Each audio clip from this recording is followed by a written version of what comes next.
This is John Sheppard, one of the many writers on MacGyver. Join me as I talk to Mac Jackson on the MacGyver podcast.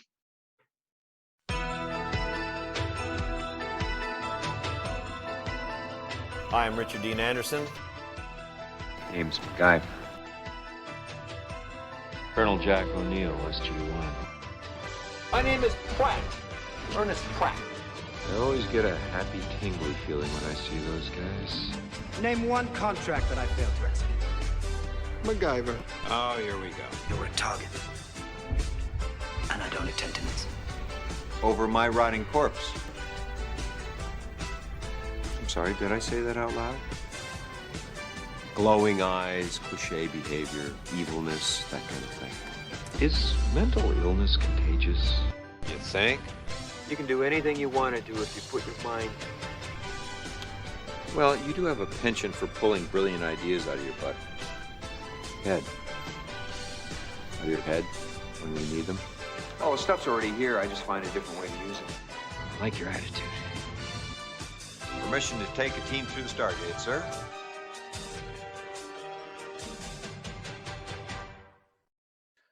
Hi, everybody. Welcome to the latest episode of the MacGyver podcast. I'm your host, Mac Jackson. And fortunately today, I get to have a wonderful discussion with the writer of MacGyver, one of the writers, John Sheppard. And we're using a whole new recording program, this whole popular thing the kids are calling Zoom. So far, so good. Yeah, you were talking about, a fancy typewriter. I remember the day that we got a computer in our house.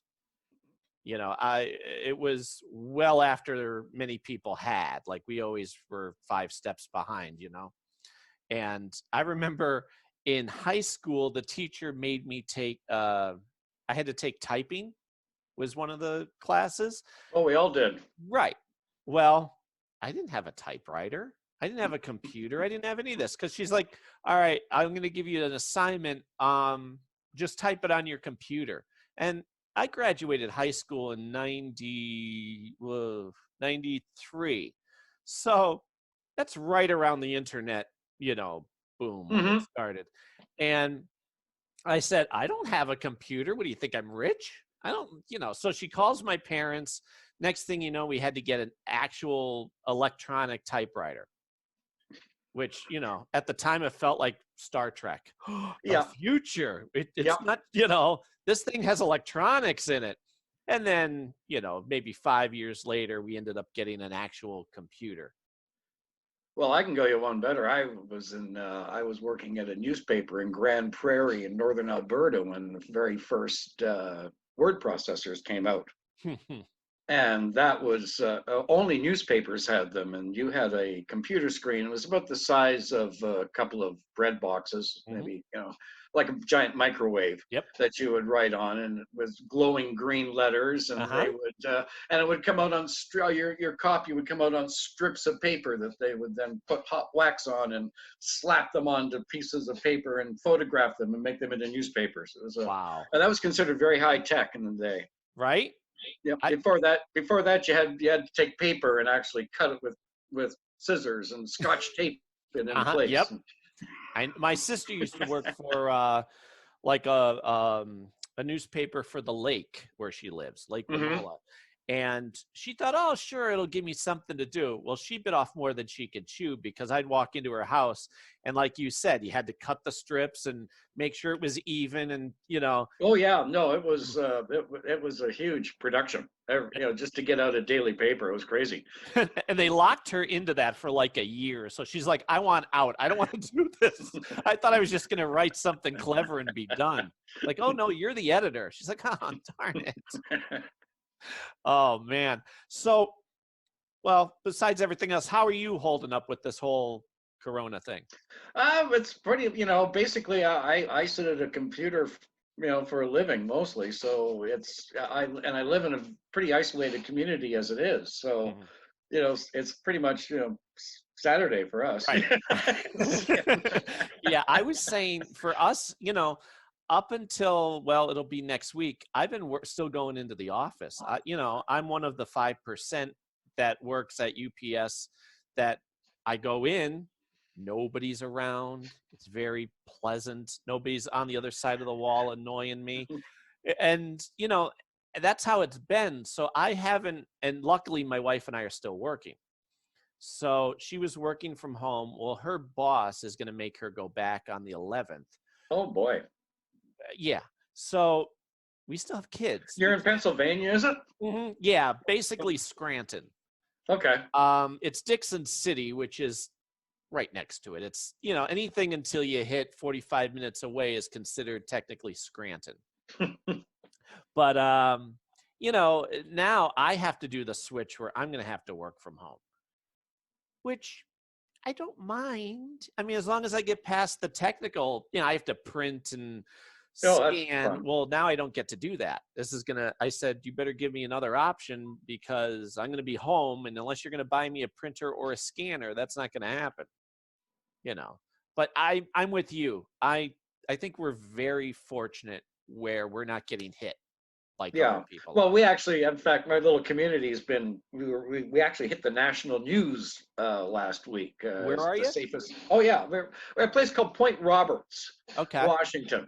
And when they drew the 49th parallel dividing Canada from the U.S., they didn't realize that this was here. So it's basically 5 square miles of American territory that's tacked onto Vancouver, Canada. I thought you were in Vancouver. Yeah, we have our own border crossing, and the Starbucks in the local Starbucks is about 30 seconds drive across the border from here. We used to go there all the time until COVID-19 took the fun away from everybody. But yeah, we've since been on Good Morning America and Inside Edition, and The Guardian in London has called us up a couple of times because we're apparently the safest place in America. Because these of the 5 miles are pure. Thank goodness we have a border. And actually, the Canadians are being much more strict about it than the Americans. Really? Much more strict. Well, whatever works. If everybody would just stay in their house for a couple of weeks, I think it would be over and done with. Yeah. Right. For me, it's nothing to walk my dog and not once a day and not see anybody on the street. There's 1,300 of us here tops right now. So yeah, and when we go for a walk, if we do run across anybody, we cross the street, and everybody seems much friendlier now because I think everybody feels bad because they gotta have the mask on and I can't be near you, but at least I can say hi. I'll take it. I think designer masks are going to be a thing to put your money into. Funny story. I sell my own artwork for the MacGyver podcast. I've seen it, yeah. Yeah, and the audio series and all. So sure enough, the other day they go, hey, we now sell masks. I'm like, wow, you guys didn't waste any time. Yeah. If this is the new thing, we're gonna, make them. I was surprised, but then I had to go into my store and update every single design just to make sure that was an option because it doesn't automatically do it, Oh man. All right. So I don't even know where to begin. What season was it? The 3rd season that you started on MacGyver? I did 4 seasons. There were 7 seasons. I always get it mixed up in my head whether it was season. I think it was season 3. Mm-hmm. Yep. Yeah. Secret of Parker House was the first one, actually. That was 4th season, actually. 4th I don't know when it was filmed. So that's when I started. Yeah. So yeah, it was 4th season then. When I started. I know they'd been shooting in Vancouver. I can never remember if it was 1 or 2 years. I think it was the 2nd year in Vancouver that I started. You're right. Yeah. I remember The Secret of the Parker House was released before the season premiere because of the writer's strike. Yes. And I remember they marketed it as, ooh, MacGyver Halloween special, That's right.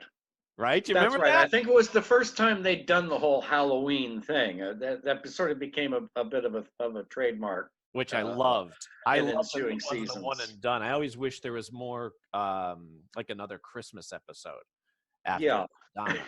Because, the Madonna is such a, important backstory emotional episode. I always think of it as the challenge part 2 because it's still dealing with Booker, and you find out about how with MacGyver and his mother. Well, when that's over, MacGyver can finally enjoy Christmas. So I was hoping there'd be like another, let's show, even if they said, boy, you know what, after this mission, I got to go over to Pete's and eat some turkey or, But then you wrote The Secret of the Parker House? Well, it was another thing, as you said. It was just at the end of the writer's strike, I believe. They were getting ready to start up again. I was down in LA, but I was Canadian. I was born and raised in Toronto, and that's where I had my education. And I'd made a couple of independent films up there. And so I sort of had a reputation as being a Canadian who wrote American, whatever that meant, but they would always say that. A lot of cowboys. There's cowboys everywhere. So at any rate, being Canadian certainly helped a lot. And I had met with the executive producer, the showrunner, Stephen Downing. And they were, they needed a script, and they'd had one script that had just had problems. I think it was an outside writer who had originally done it, and I read it, and I, as I recall, I remember saying to him, this just wants to be a haunted house movie more than anything else. And one of my favorite haunted house movies was from the 1950s called The Haunting. And I always loved it because it did very little with it did very little with special effects. It was all sound and visual, which I thought, that could be easy to do. Honest to God, that's where the guts are. You got the people's reaction means everything. So I used a lot of that in it, and there was a backstory, and Rick Drew and I eventually ended up working out the whole thing with the copper plate on the boiler that turns into a cannon. There was a whole backstory involved, and I'm trying to it's like archaeology in the memory. I'm trying to remember who came up with the sparking of the sulfur on the bones to indicate the poisoning, the lead poisoning from the hooch, sort of thing. That's brilliant. But there was a whole bunch of elements that threw into it, and I literally, I remember writing it very, very quickly. And at the time they said, this is, your job when you're on staff is to basically rewrite other people, and nobody knows about it. And I said, great, fine. I've been a script doctor before. So I worked on it, and they liked it enough that they were kind enough to put my name on the credit. And, I was up in Vancouver.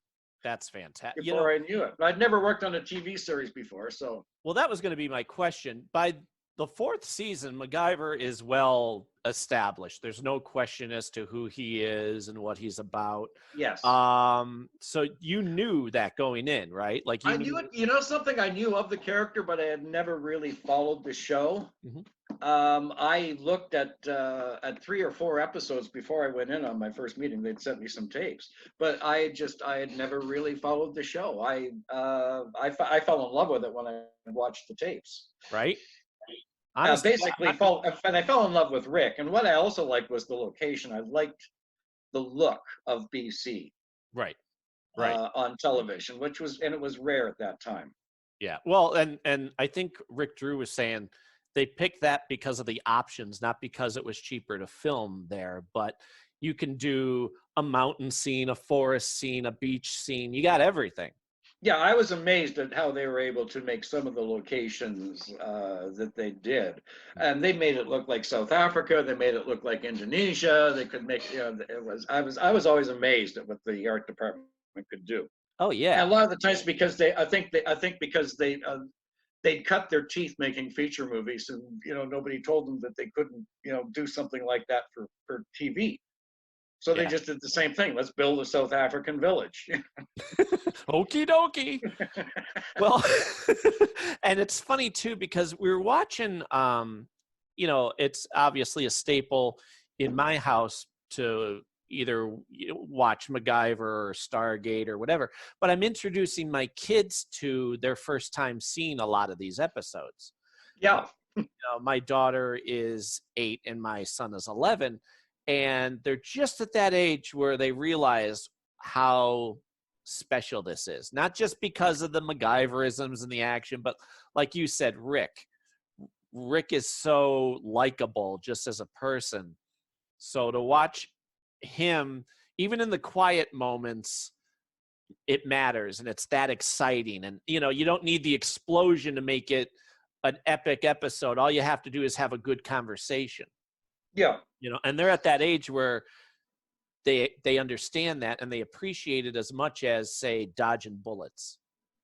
Well, Rick was he was the heart of the show. He and I would say Steve Downing, who I think brought an awful lot of, and some of my memories of Steve Downing would be like just that he would literally conduct almost each episode like a conductor. In fact, you'd see him waving his arms when they were recording the soundtrack. One of the Nice. At some point, I think it was from another show I worked with him on. But he was a very hands-on showrunner, which you have to be. Yeah, and I think a lot of it was from his past from the police department, Los Angeles, where he had awful lot. He sort of he knew how to organize things. It was almost militaristic in a way, but it's the only way he knew how to get things done. And he basically was very hands-on, and there wasn't a page, there wasn't a line or word of dialogue in the script that didn't pass under his eye. Which is wonderful, because and I'm sure you agree, it makes it timeless. Well, and he was always looking for, how do we find more character in the scene? How do we reveal more? How do we say more? Yeah, and without it sounding ham-fisted either. Well, that's the hard part. And as a writer, my instinct is always to cut as much as possible. Sure. Yeah. Well, when you were, say, introduced to the show, were you given guidelines as far as what not to do? Did they ever say, don't ever have this happen? Obviously, don't have them shooting anybody, but besides that.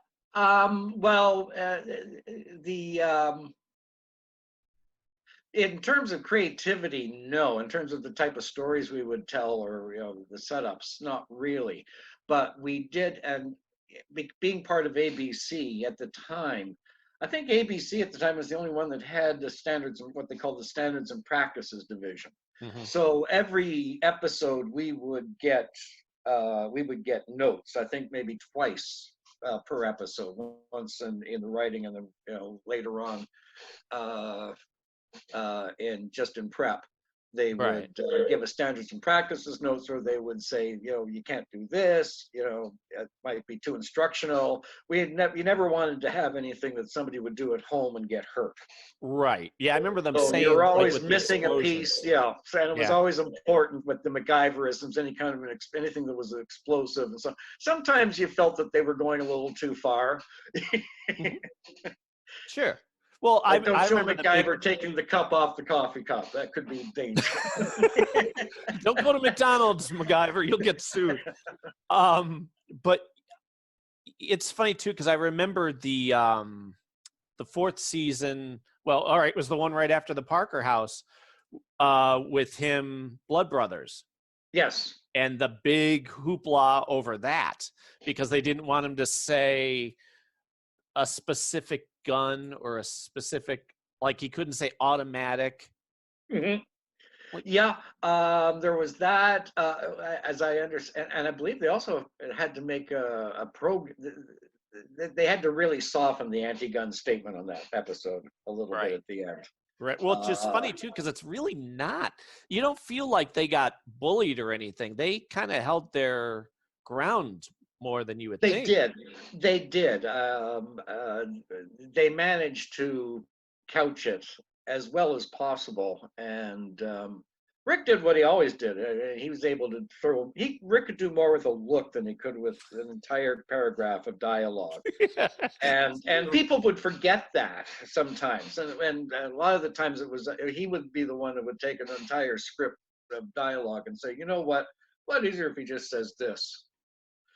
you know, and I think he understood that, you know, he understood, I think, that he was the tent pole, Mhm. you know, of the circus, so to speak. Yeah, and That he it kept the whole sounds thing up, natural. and that then being the support of that doesn't mean always, you know, stealing the dialogue or taking the story. Sometimes it means you're the support that everyone else is around, Mhm. and you know, it's bouncing. You're the reaction. You're the audience, and Right. he understood that instinctively, I think, better than anybody.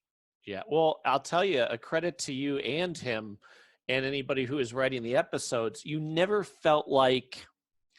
always felt like you were getting a glimpse into his life as opposed to, oh, somebody wrote this. Like just basic back and forth conversation.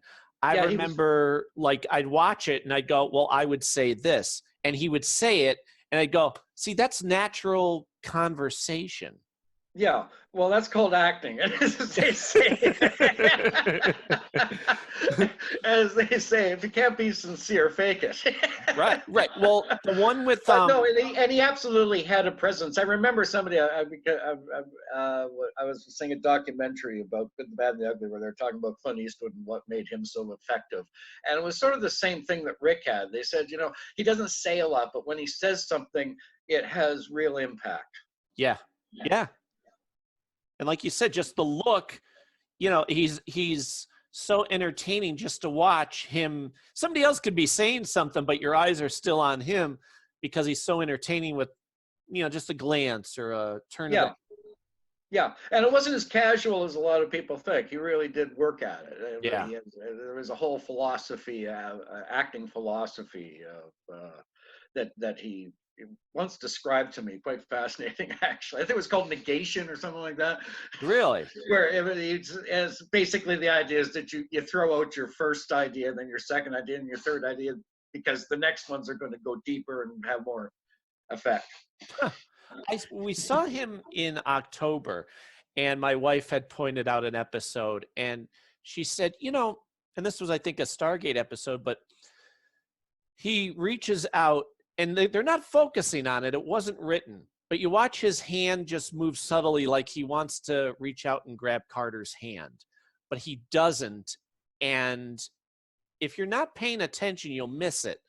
But she said, were those type of subtle things, you know, was that written, told for you? He goes, no, you feel, you know, if you're lucky, like I've been, and he was referring to MacGyver and Jack O'Neill, you get a good bunch of people that write the character more or less based on your personality, that I can do what I feel, even subtly, is going on in my head, and it works.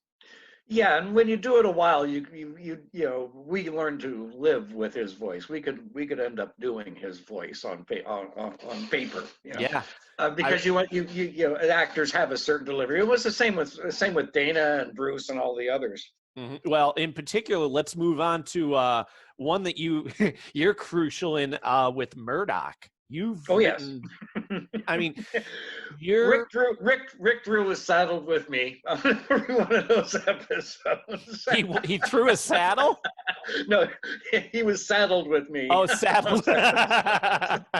Well, Murdoch is probably, at least for me, he's one of the, if not the top villains, because in a show that's very grounded and very realistic, Murdoch gets to be over the top to such a degree, walking that fine line where he doesn't fall over and become comical. It's scary because he's so character-wise, anti-MacGyver. He's very out and very dramatic and loves the sound of his own voice. Yes, well, right, and was played by Michael DeBar. By Michael DeBar, who had a wonderful time playing him, and I mean, he had, of course, the character died in the original Widowmaker, so he was Well, the original that's was how much they liked. That's how much they liked working with him. They said we have to bring him back somehow. well, the original one was Partners.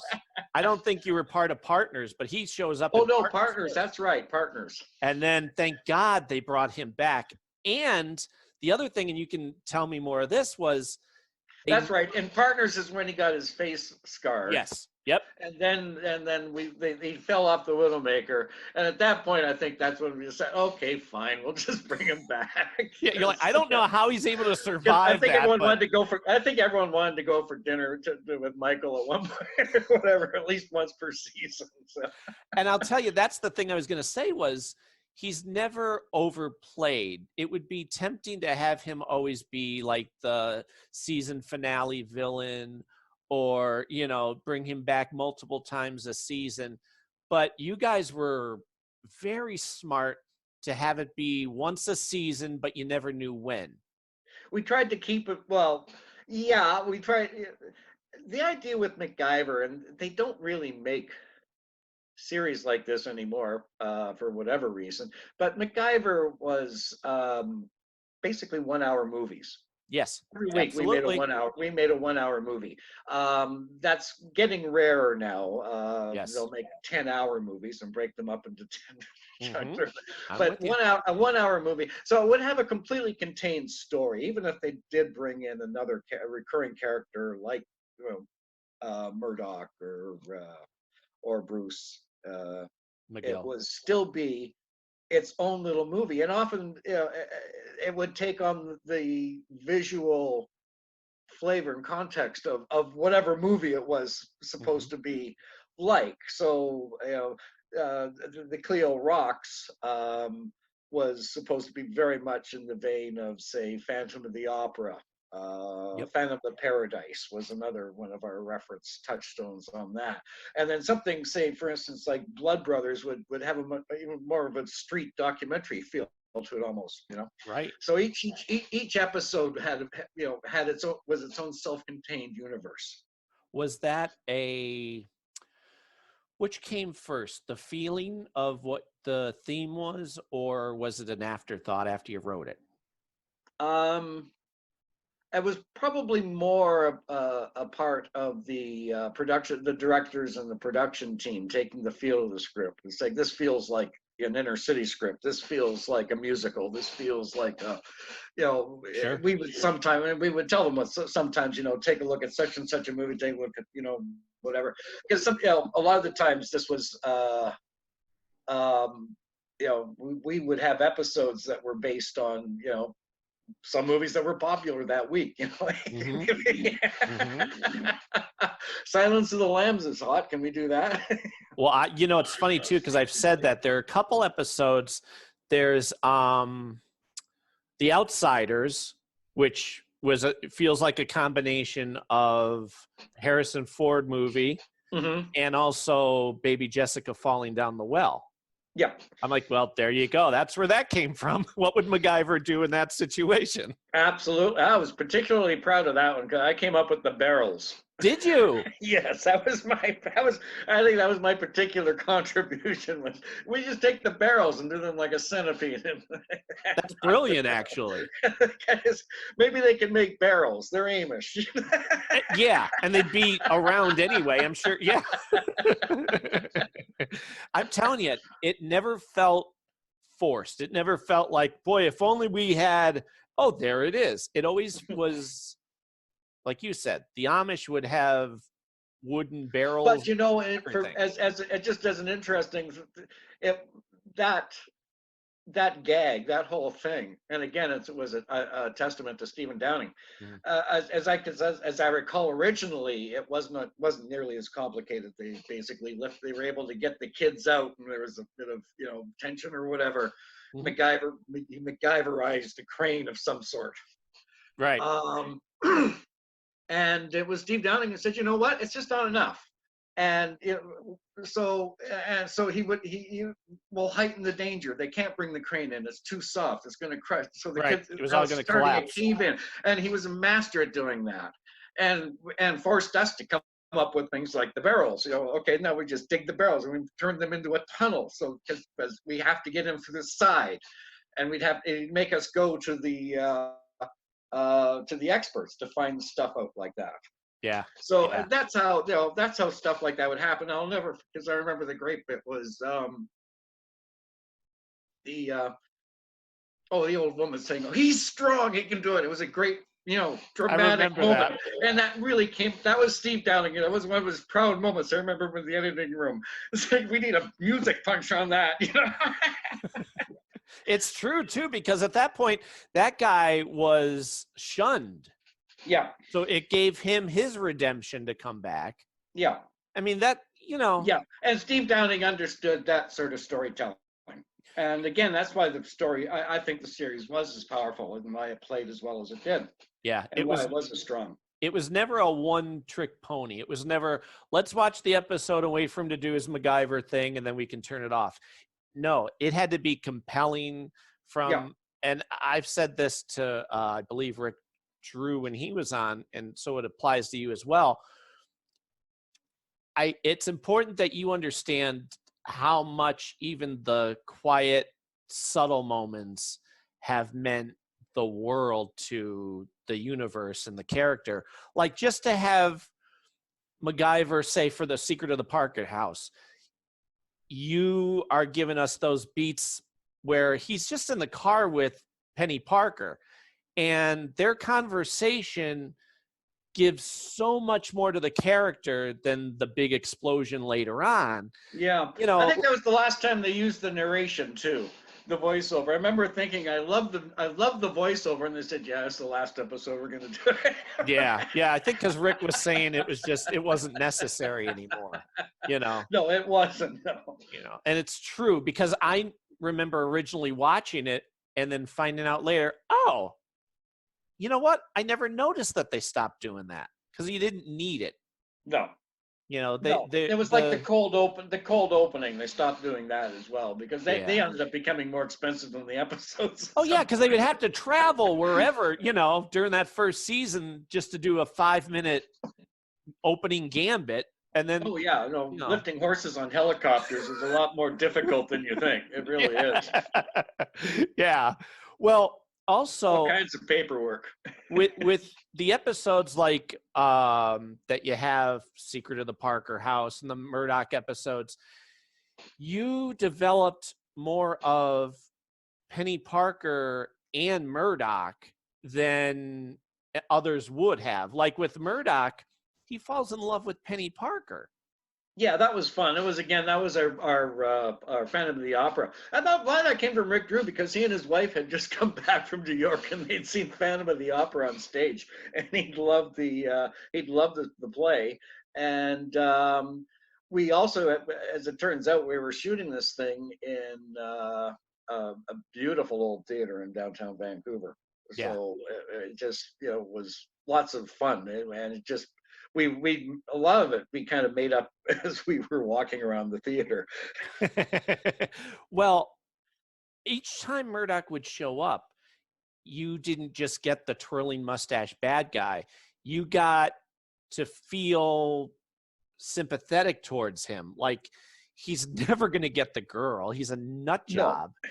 But he has a soft spot for Penny Parker. And then in Halloween Nights, it's such a great new dynamic, because how many times can you have Murdoch come back? Unless you're going to add something, it would just feel repetitive, but it never did, because you got a little bit more into the dynamic between MacGyver and Murdoch. Well, and it got a little Bondian at that point too. One of my favorite old Jack London novels was it was an unfinished one that somebody finished for him. It was called The Assassination Girl, which I quite liked as a story, and I liked the idea of this upper class society that would go out and dispatch people that needed to be dispatched for a certain amount of money.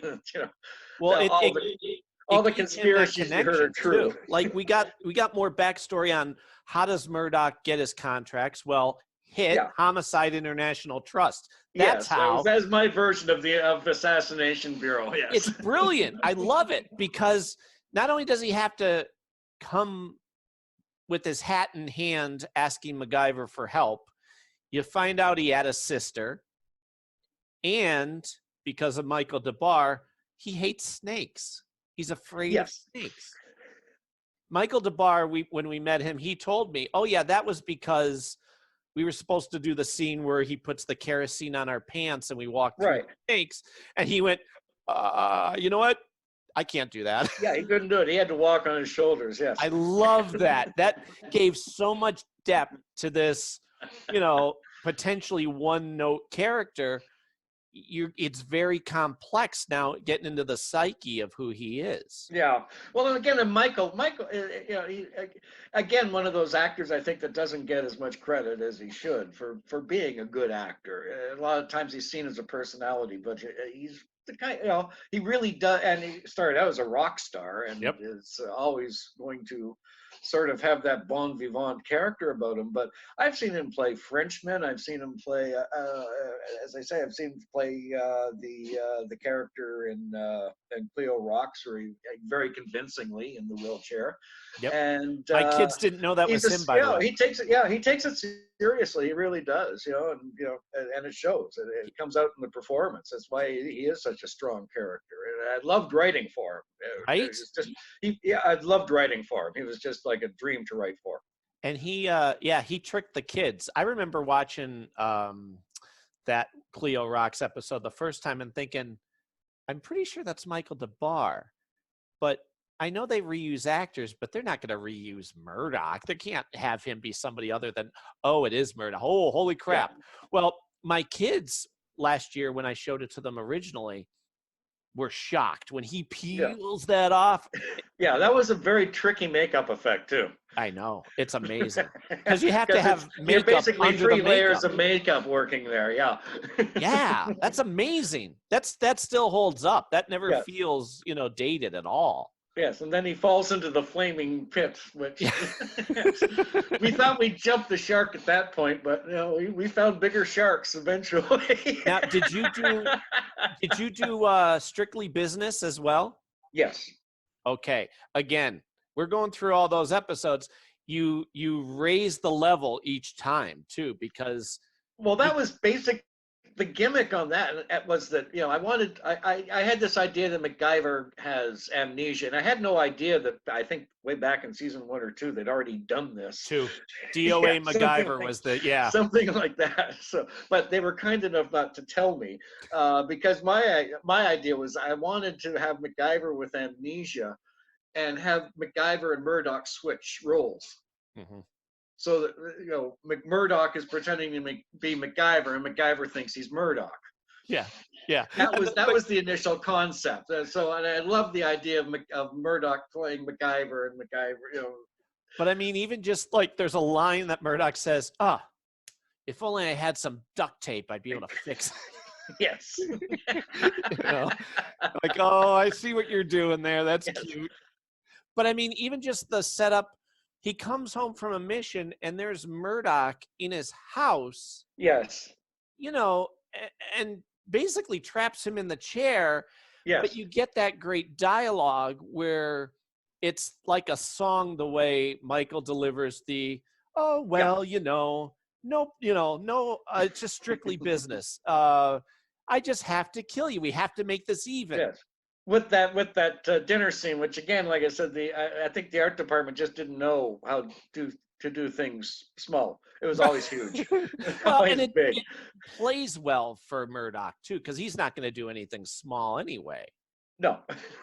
Right? I mean, and like the whole tension that he gets trapped in the chair. First of all, he shows up. The fact that he's in his house is enough tension.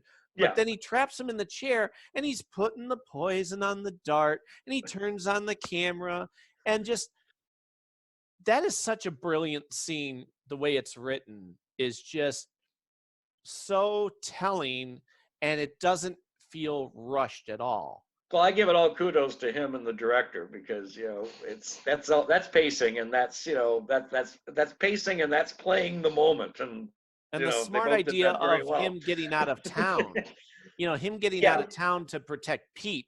Pete, are your eyes any better? No. Well, then I'm out of here. Like, Smart. Yeah, and that was an interesting element because it was happening to Dana in real life, and as you know, and it was an element that we were writing into scripts more and more. Which was great. Did you have anything to do with that episode, the reveal of Blind Faith? No, I believe that was, God, as I recall, I seem to recall that was mostly Rick and Steve Downing responsible on that one. And I love that it echoed. Like the throwbacks are great. Trying to think if Dana Carvey had something to do with it. He might have. I know Dana Carvey was very big on getting the message out. Yeah. Yeah. I love. There's little throwback lines that you throw in to previous things that have happened, and it's just one line, but man, it makes a difference. Like, you know, things like that. It builds a universe. It builds the universe, which is cool. Right? And it kills me. I don't know about you, but, you know, whenever I get frustrated at, certain shows, and it's the writing that drives me nuts, it's that lack of detail or care that why can't you just, things could be, like you said, built out of one sentence.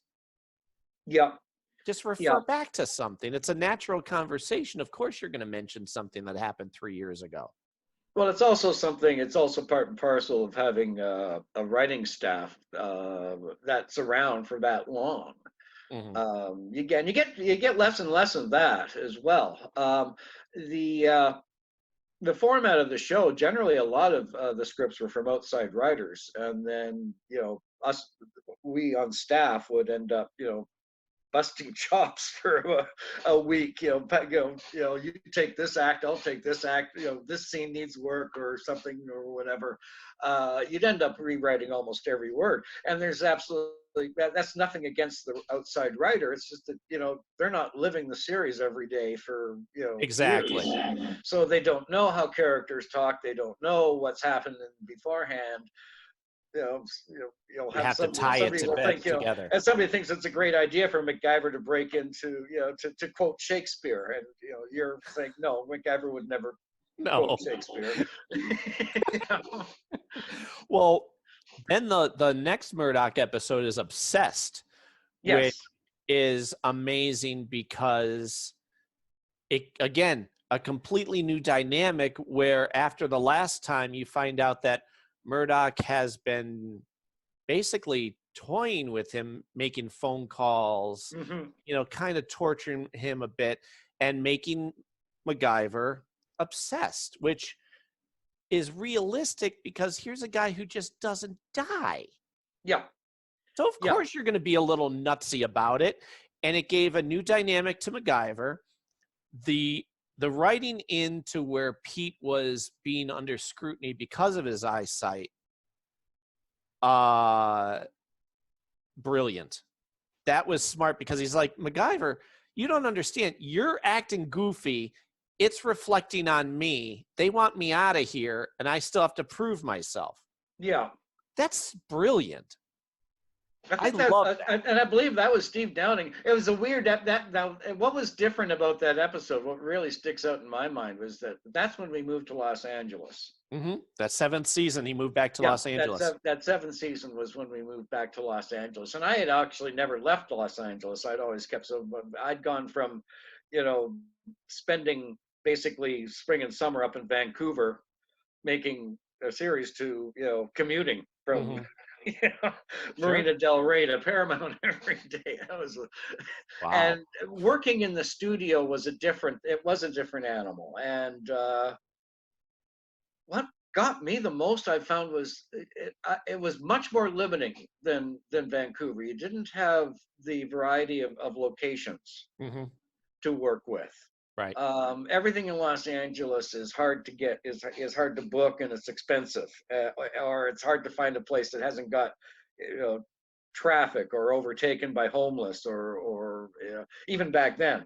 Sure. You know, it was a tough town to shoot in, and so the studio wanted you to shoot everything in the studio. So and it's hard to do MacGyver indoors. Yeah, it's kind of limiting. Sure. Well, what was your for that episode, what was your initial premise? Like, what did what sparked that? Well, again, it was the idea of we wanted to get Murdoch back. We wanted to bring him back, and for one last time, basically. I think we kind of knew that was that this might be the seventh season was going to be it.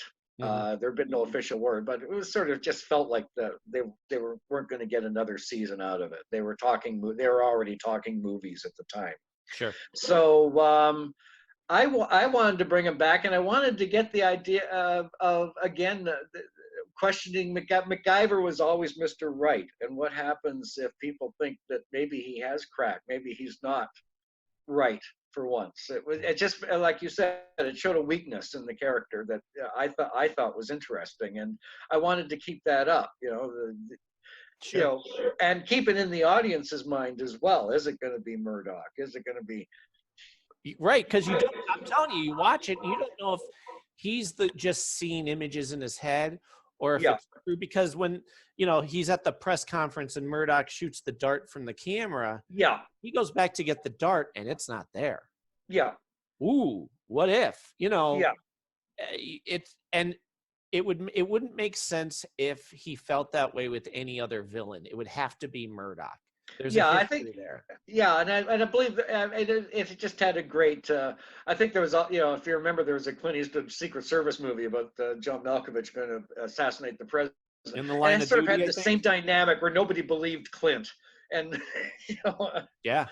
And that was a key element of the story, is that nobody would believe him, and because he was, and I guess it also showed that a bit of wear and tear on the MacGyver character, which was, for me, kind of interesting. Right. And it also, it reminded you of the bond between him and Pete, because Pete fires him and you think, whoa, you fired MacGyver? And then he comes over later and goes, do you think she bought it? Yeah. That's great. Well, you try to sell it for the commercial break. And it's great, though, because I bought it. I thought for sure that, understandably, think about it from Pete's point of view. Yeah. He doesn't have a choice. It's not what he wants. You're messing everything up for him, too. So you're no longer working for the Phoenix Foundation. Like, I don't know if this is going to get resolved or not. And then you find out we were just kind of making her go away. Love it. It makes Pete look smarter too, which is always cool. Right? Yeah, because great thing about Dana was that he could have been the lame sidekick type character, but besides the writing, his delivery of what he was given felt natural. It felt It always did. I mean, if you look at his body of work since the 1940s. He's never aged, He never No, aged. he never has. He's always looked 50. And he always had the same voice. I remember him with the Russian accent in 2010 and all that. Really? Yeah, selling. And I remember thinking that, boy, that scene with him and Schneider, where they're talking, and it's an awful scene where it's all dialogue, and they're talking. He's at the bottom of the ladder, and Schneider's at the top of the ladder, talking back and forth. And I thought, wow, he's such a good actor to make this work. Right. And I always use the example of, you have to be careful when you're writing it, because you can't have every character going, MacGyver, what are you doing? Like, if you do that too often, it becomes predictable and cliche. But at the same time, it's MacGyver, so somebody in the room is going to go, what are you doing? MacGyver always has to be the smartest guy in the room, and that's a very hard juggling act. I've noticed it if you watch movies like James Bond and so on. You'll see the same thing. The way a scene plays, everyone has a great idea, but MacGyver's the one that comes up with the answer, and that's key to. Well, the other part that's key, I always say, is he has to be humble. The moment, if he were the least bit arrogant or smug, you would hate him, because everybody. No, that's probably one of the problems that the new series has. Without a doubt. Don't get me started on that. You've seen my emails to you. Like, right from the first episode, from the very first scene of the reboot, you hate this guy. Well, because it's MacGyver with attitude. You Yeah. got to have attitude now. He's dark and grim and smug. I'm like, nope, that's you, not MacGyver. It's only MacGyver in name only. And so, you know, you guys and Rick were so smart to make him humble all the time. Like he'll stand in the background, let everybody else do the talking, and then when they run out of things, he'll step forward and go, I have an idea. And then they allow him to take over. Yeah. He never demands. He never puts his hands on his hips and goes, ha ha.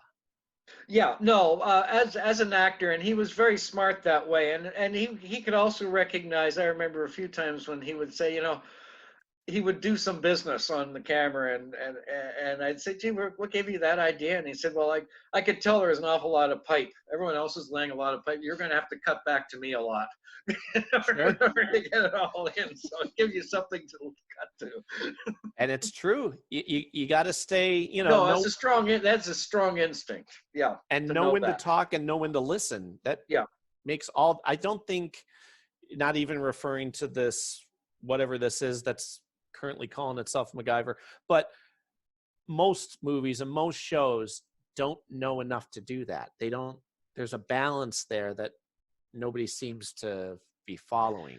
It's not a lot of stars. I mean, people forget that Rick was considered a big star when he joined MacGyver. He'd already been a heartthrob on soap operas, and he'd had another successful series before that. So in a way, he was the, you know, he was the ace in the hole for the series, always was. It never would have been as successful as it was if it hadn't been for his innate character, which was, I think, essentially, as you say, humble. Yeah. He was, you know, he took it very seriously, and you know, I've worked on other series where, you know, actors are actors and egos can be egos, and you know, they can make your life a nightmare. You know, Rick never, not a single time, not once, just not in his nature. I love it. Well, that's, hey, why do you think I had the podcast for him? I'm trying to get him to come on and have a conversation like we are. But well, if you do, say hi to him for me. I haven't seen him for ages. Oh, definitely, without a doubt. I was saying, I think I have to get him to understand that I'm not going to give him the same 20 questions that he's had to answer for the last 30 years, you know, because there's certain go-tos that people who are interviewing someone but don't know enough. Well, oh, so you grew up in Minnesota, you worked at SeaWorld, you traveled to Alaska on your bicycle. Okay, but, you know, and then you get the people who try to be cute and go, I got some bubble gum and a toothpick. Can you make me a bomb? He's amazing that he's been able to smile through all of that. You know? Well, he understands. I believe he learned. He says he learned it from Henry Winkler, who, you know, who taught him that, you know, basically if you're going to take on a character like this, which is going to become iconic, that there's a responsibility to it.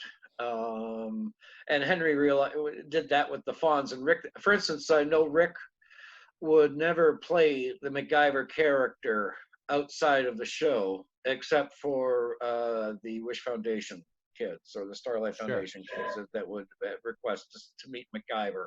He'd put on a leather jacket and go and do MacGyver. Otherwise, no. And he was, other than that, he's an intensely private person, always has been. Right. And you know, all kudos to him for it. Yeah. and yet gives everything to anybody he meets. Like, I've watched him. Yeah. Besides when I get to see him, I've watched him deal with all sorts of people, and he's always sweet and always kind and always gives of himself 100%. Oh yeah, absolutely. He was always gracious. I remember he would not do autographs. Again, it was one of those things where he would only do autographs for the Wish Foundation, Starlight Foundation. That was one of his things. They had staff that would sign the photographs and so on, but he wanted his autograph to be a special thing for those kids. And I'd say him a couple of times graciously turned down requests for autographs, in a hotel lobby sort of thing. Sure. Well, because at the time, and not be pissy about it, Right. Well, at the time, and he explained that too. He said, you'd have a lot of people that would fake it or take my signature and then sell it on eBay for hundreds of dollars. It has to be about the personal, it has to mean something. Yeah. And he'll intentionally switch up his signature just so people know that they got a sincere, it wasn't a rubber mallet stamp type of thing. Yeah. Yeah. He always understood the responsibility of the stardom. Yeah. Well, talking about, just to touch on Obsessed again, I love that it ended with, you think it's over, and yet he picks up the phone. Sweet dreams, MacGyver. Yeah. So he's still out there. Yeah, in case we got another season. Well, I made sure to use that cliffhanger in my audio series, because one of the first stories I do, I bring Murdoch back, but it has to feel organic. That's cute. Yeah, I had it where through the years he would still call MacGyver, or like leave a little message or something just to mess with them. But yeah, I love the open-endedness of all of that. You never felt like Murdoch was really dead. Well, it's also one of the realities of the series television was that nobody really dies. Mm-hmm. Everybody can come back in a flashback even, but nobody really dies. Which reminds me of another classic, amazing episode that you wrote, Passages. Oh, thank you. You're welcome. Now that again was not all mine. That was another episode. That was a script that had come to us. I don't want to say the wrong name, so I'm not even going to try. Rick would probably remember better than me.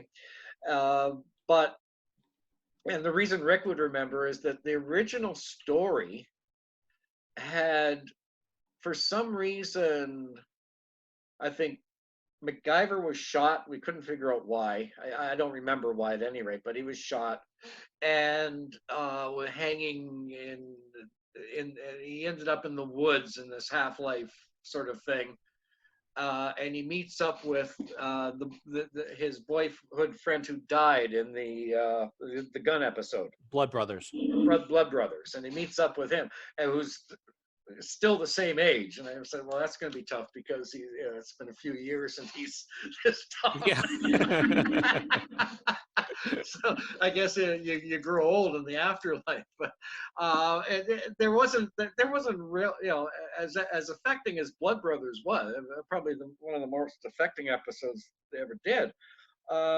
There wasn't much of an emotional, tether. I didn't feel any kind of an emotional attachment or gravity to that character per se.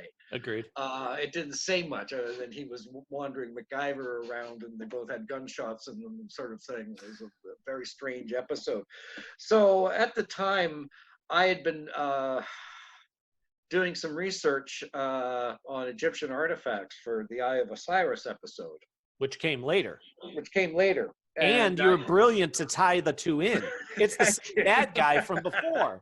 That's right. Yes, and I'd always been fascinated. I've been contemplating an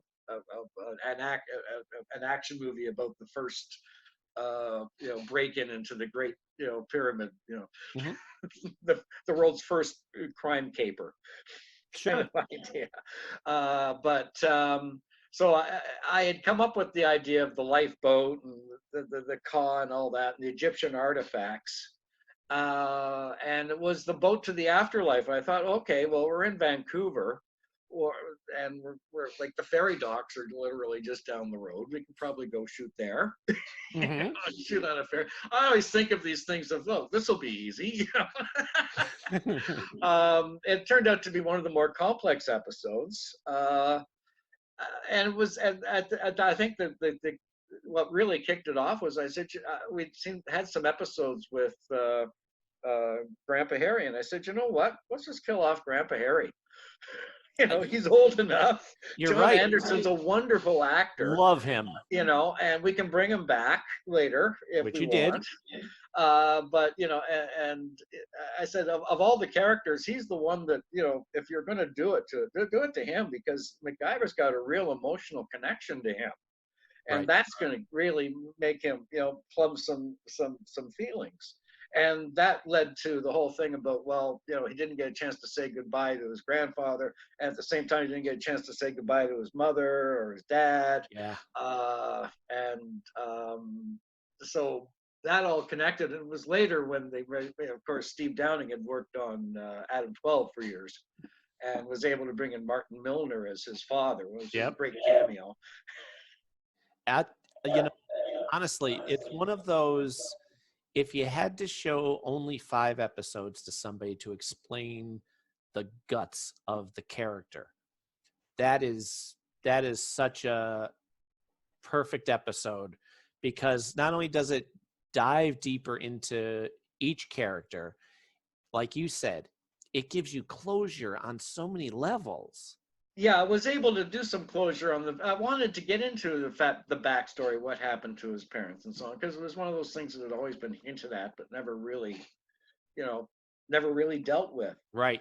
He meant, like I said, the Madonna is crucial for that reason alone, because you find out, wait a minute, he wasn't there when his mother died.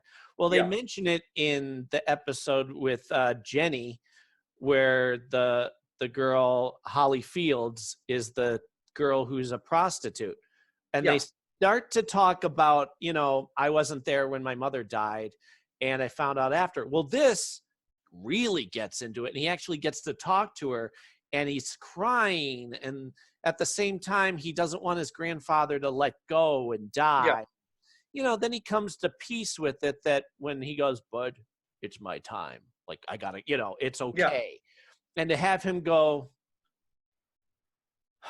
"Okay, goodbye, Grandpa." Like that whole, he has to be at peace with all of it.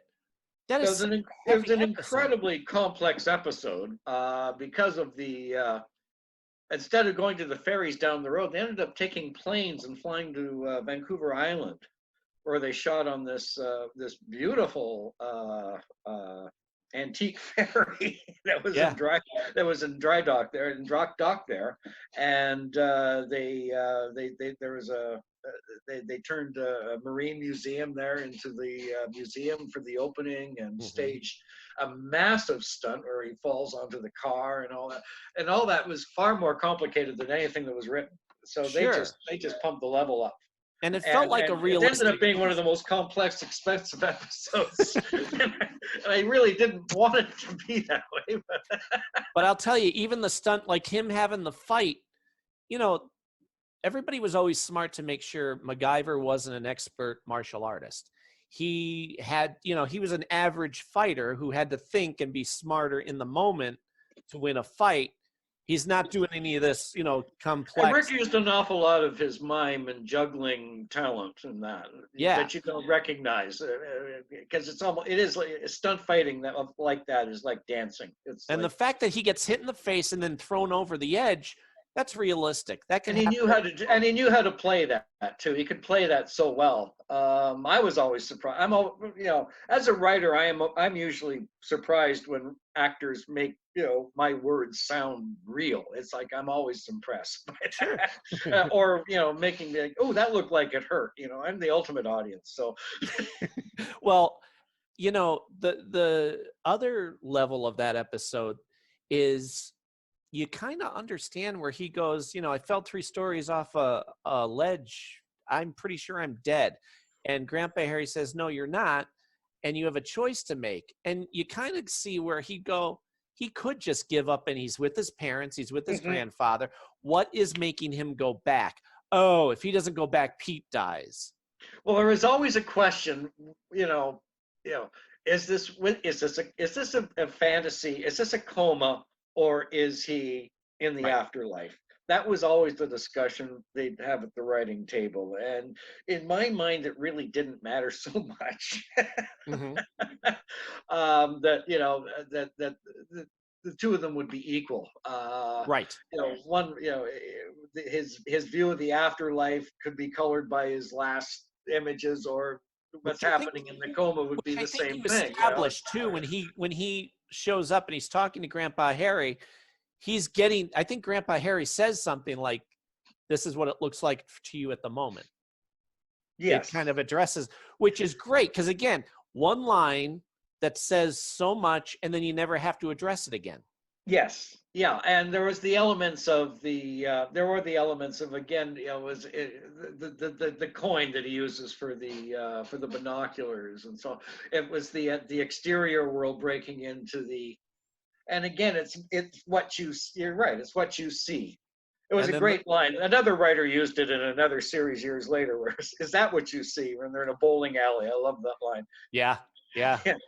It says so much. It's one thing, but it's crucial to everything because otherwise it could fall apart. Yeah, we got into some trouble with that with Reverend Wildman and the American Family Institute or something like that. We got a few phone calls because they did not like the I remember in very southern accent saying that I'd read the Bible and there ain't no boat in the Bible. Oh, there ain't no boat in heaven. Well, when you get there, you can let us know for sure, buddy. But like that was the season finale too, and it felt like, first of all, they get locked up in the brig or the wheelhouse there. They have to escape, which the escape is brilliant. The conversation between him and Harry during that whole thing, brilliant, because it not only is it natural, but it's him saying, Harry, you don't understand how much you've meant to me. And Harry saying, your life is like a pebble in the water with the ripples. Everything you do matters. And then him putting his hand on Harry and saying, well, thank you, Harry, for being such a great example to me. Tears every time. Like, thank you. Right? You're welcome. This is the... No, we understood that we knew when we were making it that it was a special episode. And Rick and John Anderson played it all brilliantly, and they knew that they were doing something special. I think it was interesting because at the time, John Anderson's mother was on her deathbed, and he was trying to finish the episode in time. We had if we could wrap him early so we could go and see her one last time, and he was able to do it actually. So he had that. He had that on his mind when he was doing that scene, and there was an awful lot of emotion on the set. That's a great, important episode on many, many levels. That you did so much with that. Like I said, besides the linear story, the character building and again, it was also it was the director at the time, Bill Garrity, did a great job. Rick Drew, everybody had you don't make these things on your own. It's all done by team. It's all team. We did an episode, and I just wrote an article recently called "The Showrunner's Oath," and it speaks to shows like MacGyver and Stargate SG-1, where everybody has to be on the same page, and it's the showrunner who has to basically, like you said with Stephen Downing, keep everybody focused on what matters most. It's not about you. It's not about me. It's about the end product. Yeah. And it shows. This show, MacGyver, is not about a guy who can make something out of anything. It's about the character. And that's the thing that's made it timeless. Otherwise, it would be the McGimmick show, and that would be the only thing that people would tune in for. And because all of you were on the same page, it's so influential and so timeless. Yeah, and again, Steve Downing. Again, I would always I give him all the credit for that, for basically shaping that universe and getting the people together. Well, another, like we said, we started to talk about where the sequel to that is the Eye of Osiris. Like the Passages episode ends on a great note with him saying, don't worry about it. this is only a step along the way.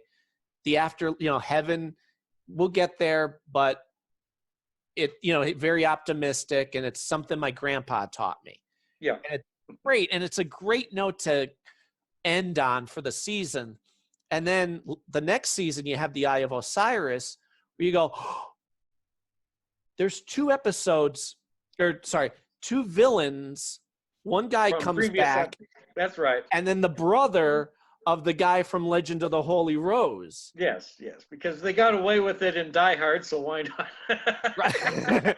But it's great because you're like, you could have just cast a guy and said, yeah, I'm a greedy bad guy. But no, this guy is the brother of a guy from a previous episode. Well, which was written by Steve Downing. Originally, The Eye of Osiris was written as a 2-part episode. I could see that. And it was written and ready to go, and then we got the word from the network. So sorry, no.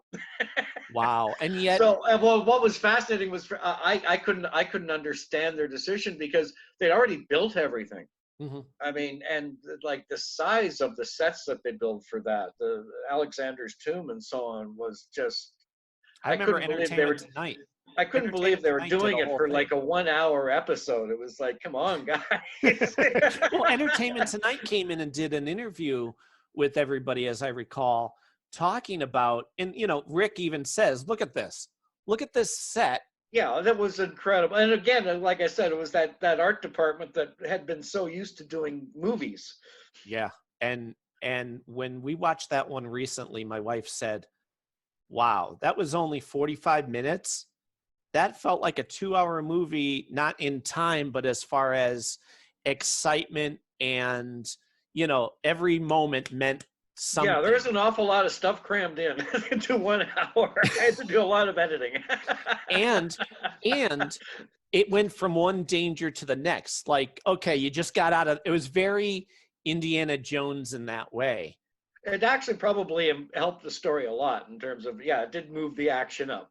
Things like discovering the Tektites. That was episode 2. So. Yeah. Well, I mean, even when they get away from, here comes the big danger in the end, which is essentially like the boulder. This thing crashing through the wall. They have to run down this corridor. Yeah. The girl trips. He picks her up. They keep going. Great. But now they're boom, and now they're trapped. Well, okay, you're not squished, but now you're going to suffocate. Okay, now they have to get out of that, which boom, drops them back into the opening. Okay. Oh, wait, it's not over yet. This thing is going to come down. You really feel the adrenaline. And again, you're talking to a guy who's watched these episodes a billion times. It's a testament to the fact that each and every time you still feel that adrenaline. And again, that's the energy, and you hand it to the director, and also again to Steve Downing, because like I said, every single second of video would go through his hands, and he would decide where the music was, where the cuts were, and so on. There wasn't a single solitary second on screen that didn't pass through his eye and get his approval, and you're right, because 3 or 4 times obsessively, and which is great, because even the soundtrack, like you said, it matters so much. Yeah, he understood that too. How much the melodrama wasn't something to be ashamed of. Let me ask you a question. I'm looking at the episodes that we want to definitely touch on. Jenny's Chance. Yes. Now, Jenny's Chance was with the horses. That was because that was literally out of the headlines. We had just read in Time and Newsweek about somebody using a sonic whip on a horse in New York, getting caught fixing a race. So that was the kickoff for that. We said, let's do that. Yeah. We kicked it around. We came up with the story, and then Rick said, I think it was Rick that got them to cast the lovely girl from The Exorcist. Yes. Um, Who Linda Blair. Linda Blair, who, as I recall, Lovely lady, and what I say in all great respect, a game broad. As an actress, she'll do anything which Sure. you admire. I saw her at a con. I didn't get to talk to her, maybe in the future, but everybody wants to talk to her about The Exorcist. I want to talk about Jenny's chance with her. Yeah. It was a lot of fun loved having horses. She, as I recall, rode horseback since she was a child. Mm-hmm. So I wonder if that was, the idea behind calling her, if Rick knew. I think Rick, I think it might have been. I know he was good friends with her, and because of that, he ended up basically shepherding that episode. He was on set most of the time, which is fine with me. I don't mind. Horses are okay, but also when you're when you're on series, while they're shooting one episode, you're generally writing the next episode.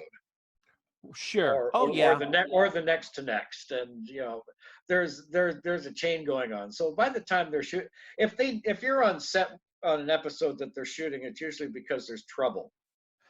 Oh yeah, okay, yeah, we need this. Yeah. Or your friends on set. One of the two. Well, whose idea was it to create the character Dexter Feldmore? I'm trying to remember. Because that was a new dynamic that then came back a couple more times with. We were doing the Sting was the idea, and Sure. The idea is okay. We're doing the Sting so that everyone gets a chance to play a different kind of character. Okay. Which was that's basically was the kickoff idea. Now Dexter, it probably came out of a committee, and I wouldn't be surprised if Rick had a lot to do with it. Yeah. Because I remember because he always wanted to play a goofy character. He always wanted to play something other than MacGyver. Sure, and that's that's the opposite type of personality of MacGyver too, because he's very nerdy and he's wimpy, and then they got to bring him back with Squeeze Play and Deep Cover, I think is the name of the episode. Again, just because he enjoyed playing it so much that I love it. I love that. So I was wondering who came up with that character. That feels like one of those God. Again, like I said, the kickoff for that was the Sting. So it was the idea of we're going to have people playing different characters and staging this whole thing. Yeah. Doing a modern day version of the Sting. And Bruce McGill seems like he's fun. He is fun. He was always fun. At the time, I think he was I remember later on, he wanted to get out of acting. He felt that there wasn't anything in it for him anymore. He was going to sell hot sauce. Really? For a while, yeah. And this was before MacGyver? During MacGyver, I think he was sort of feeling, like he's been doing it for a while, and he wasn't sure he wanted to do it anymore. Luckily, thank goodness, he changed his mind and went on to do some really good stuff, especially in feature film. Well, I'll tell you, when we see him because he shows up everywhere. And he's a terrific actor, and he sort of has become one of those that league of actors that you see them and they're solid, like Michael Ironside. You immediately see him and the performance is solid, and honest to God, he's become that. I saw him in Matchstick Men, which I loved. Yes. And you see him, you go, you have to remember, Jack Dalton is a lighthearted, lovable goofball who is a thorn in MacGyver's side. And then you see him play such a bad guy so believably that you go, wow, that's the same guy. No, he plays a great judge, too. He plays a great cop. I mean, he plays everything. I think he was afraid that he would never get to be the leading man, and that's true. Some actors never do get to be the leading man. Which I never see as a problem for me, because my favorite actors are always the guys, like the henchmen, the Richard Yakels, the Neil McDonoughs. I'm always more fascinated with the bad guys, or the bad guys' henchmen. Right. And they give more to the lead character. Like Jack Dalton was, the comedy that MacGyver could be straight man to. Yes. Because, to give someone wonderful to play off of. They never really they never got into why they were friends. It was one of those. It was. Yeah, I think they knew They just each other accepted from that they were childhood. friends. They very rarely alluded to. Like, I never knew. I never understood whether they knew each other in public school Yeah, or there's an they met in episode. high school or whatever. There was always sort of a vagueness to the backstory, There's an which was episode- helpful in a way because Yeah. you could fold them into any adventure then. Well, MacGyver says something to him in an episode where Jack Dalton finds out about his mother. Yes. And he says, "Who were those people that you lived with in high school?" Oh, Yeah. and he goes, step parents, good folks. Well, Yeah. okay, so now he knew him at Yeah. least back then. It would Yeah. also explain why he Which tolerates. was probably an afterthought. That line. It was probably that was probably somebody at the writing table saying, "Didn't he have parents back then? Didn't we say that in an episode somewhere?" Yeah. But it's great too because it explains why MacGyver would tolerate him. He's not somebody he worked with. He's someone he knew since he was a kid. So he kind of probably very much like Penny Parker. Why does he tolerate Penny Parker? They're not romantic. He No. kind of looks at her like a No, kid's but sister. at least you knew how they met. Yeah, that's You true. always you saw the episode where they met. You never knew where Mac and Bruce met. It never got that. Right. And that's, I always loved the fact, and this is another good thing, I love that you never made Penny Parker be his girlfriend. He always looked at her like a kid's sister. Yeah, I think it was important to not have any romantic any kind of romantic connection Yeah. with MacGyver. I think Especially all with that. her. Yeah, I think the philosophy was that whatever happened after the credits. Mm-hmm. Yeah.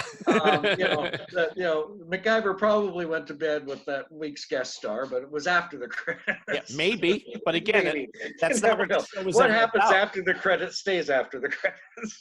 which made But it was important different. because he has to, again, once you're in a relationship, and putting characters in a relationship has killed more than one series. You change the dynamic. You And- limit it too. Yeah, exactly. Then it becomes a relationship series instead of an adventure. Well, I remember when he did get the girlfriend, I guess all the single women wrote in and said, "Get her out of here." Yeah, she was never very popular. I think that was before my time. I remember I'd hear stories about we don't want another Nikki. Well, there was Nikki, but I'm thinking of the girl Maria from Oh yeah. The Wall. And, yes. she shows up a couple more times. MacGyver's Women is another one. Yes. And they would occasionally toy with it. And if they brought them back, it was because generally they were really pleasant to work with. Right. Or we, a combination of that, and we love their performances. And so, as with MacGyver's Women, it's a dream sequence. So it's a great chance to bring somebody back.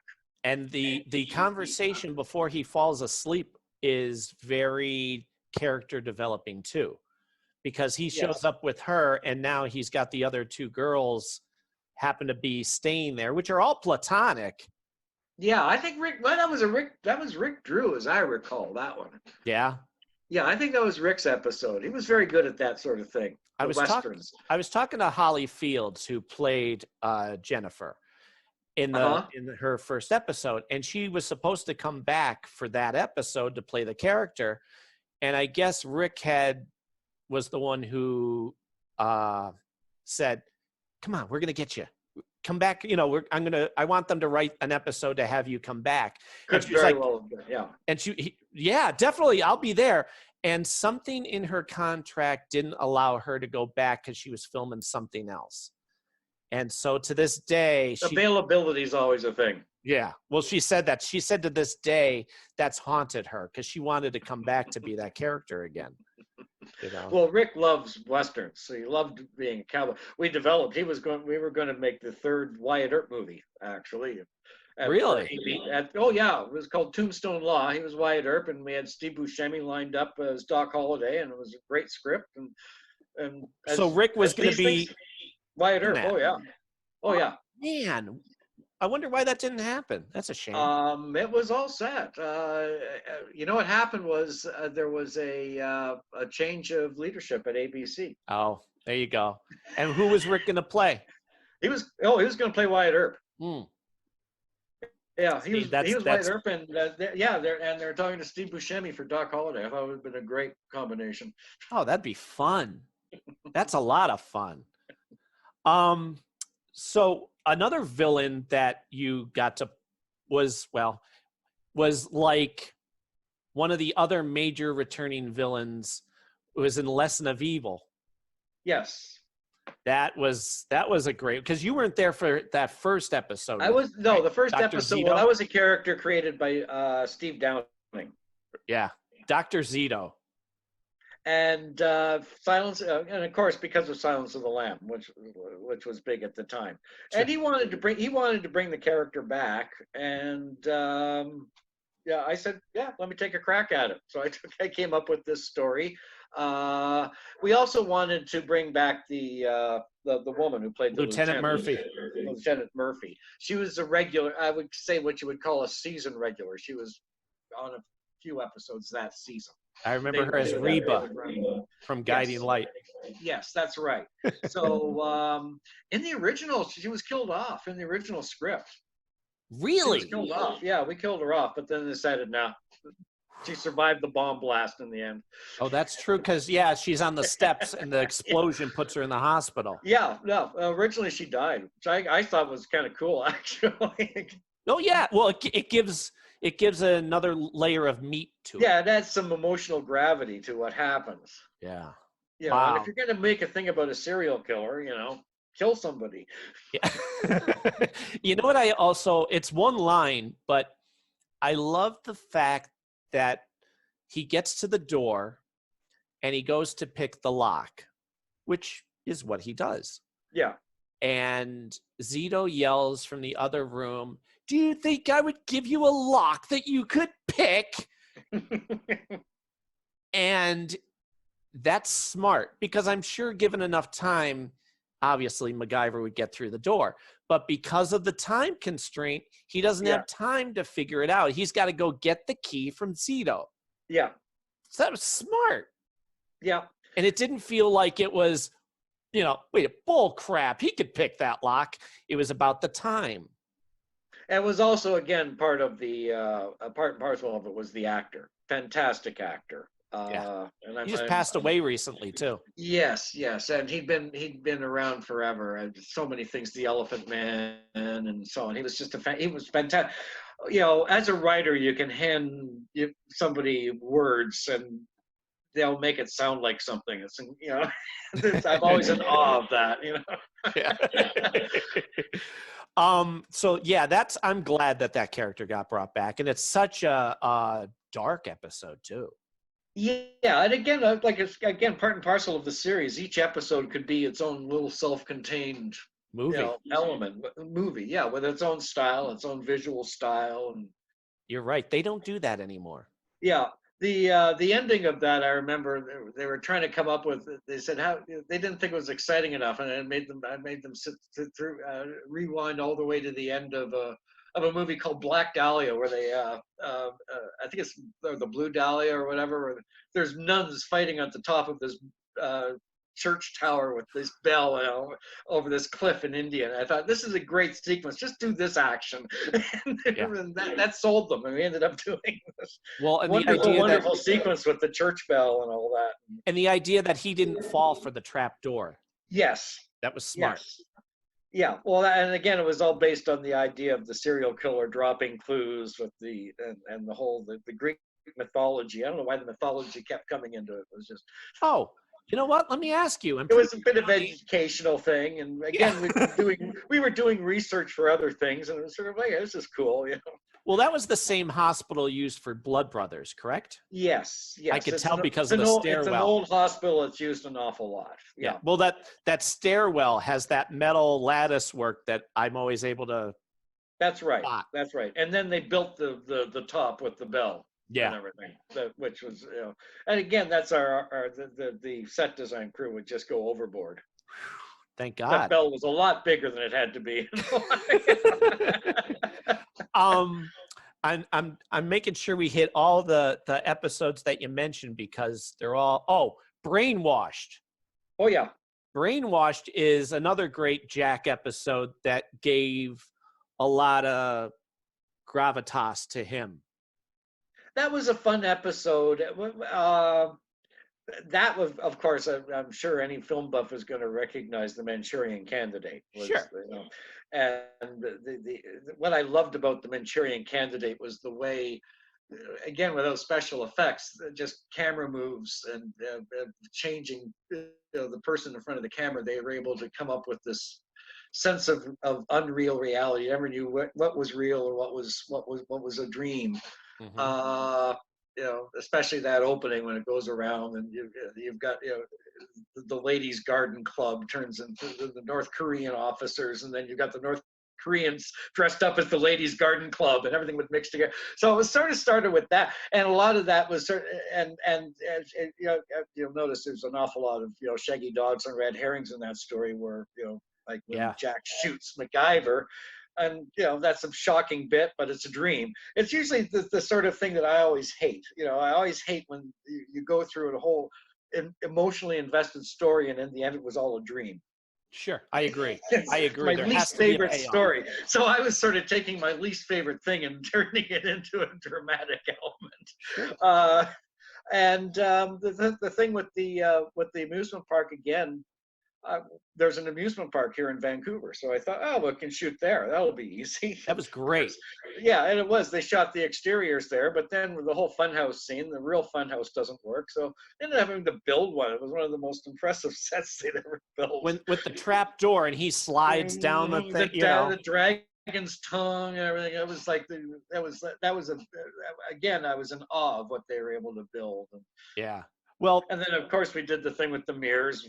From Orson Welles, that was fun. Well, it's funny because years later I saw it on a Batman the Animated series, and I'm like, "Oh, you took that from MacGyver. I know what you guys are doing." We all watch the same old movies. So. Well, the great payoff that makes that really stand out is you think it's over, and oh no, there was a backup plan. From the bottom of my heart, I salute you. And then wait a minute, that wasn't it. There's another one, and it turns out to be Pete. Yeah. Well, that was my lesson in television distribution, because what I didn't realize when you're writing a 1-hour show is that when they repeat it, they always strip 15 seconds out of it automatically. I know. For station IDs and such. Kills me.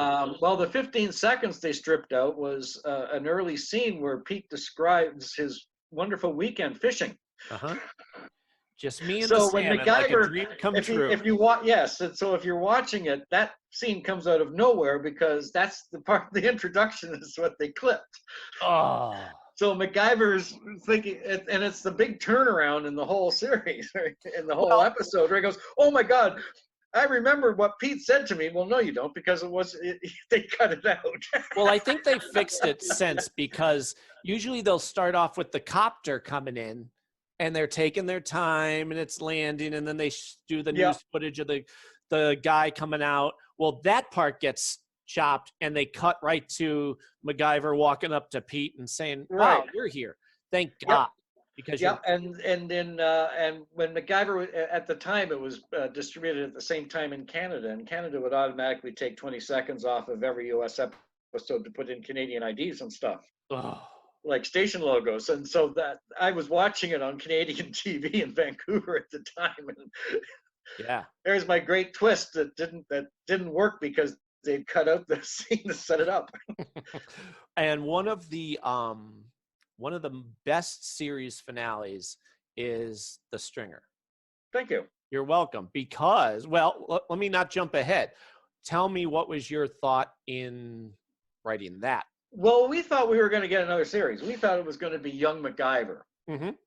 That was the initial idea. And that's what the network and as studio had sort of ordered up. So that's what we did. And it just did not work for whatever reasons. That's a shame. Yeah, it didn't set up. And they decided instead to stay with Rick and do movies. And they wanted to do a series of movies. We ended up doing 2 of them. I wrote 1. And we got to go to London and shoot over there in Pine Back to Studios, back which too, is- as I recall. Yes, we shot both of them there, and that was a lot of fun.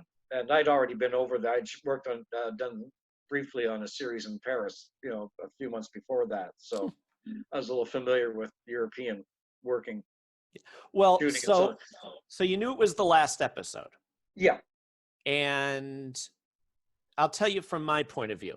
I remember obviously being heartbroken because it was the last episode, and thinking, okay, how are they going to end this? Because there have been, I don't know if you ever watched the original Fugitive, but yes, in the end, he gets caught.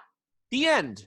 yeah, Well, and he goes, but I didn't do it. And the cop says to him, I don't care, and walks him out. And that's the end of the series. Yeah. And I thought, that is the worst ending to a long-running series I've ever seen. So now here it is, and I'm thinking,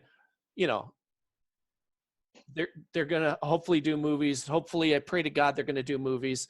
And because again, as you know, MacGyver is a character that you cannot recast. You cannot.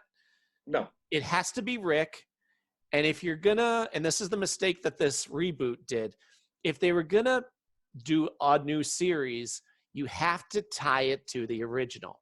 They Yeah. could have had it be his son or his grandson. no. But I think in everybody's dream of dreams, they were going to do a series with young MacGyver, and With Rick Sean. would come in. Rick would come in for 1 or 2 episodes as a guest.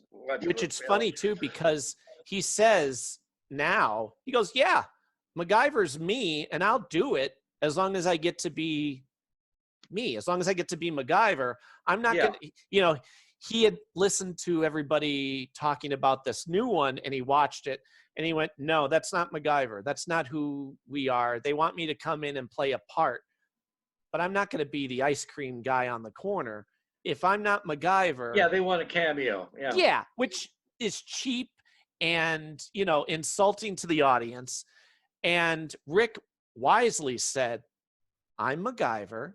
If they had tied it to our show, they Yeah. could have still done whatever they wanted, but at least it wouldn't have tarnished the legacy of MacGyver. And you're right. If they had, did you know they did a young MacGyver pilot? Yes. Okay, have you seen it? It's on YouTube. I haven't seen it, but yeah, I've heard of it. When I saw it, I thought, okay, first of all, you messed up because it's supposed to be his nephew. MacGyver is an only child. Yeah. He's not going to have a nephew. Well, It was hard enough getting him a kid.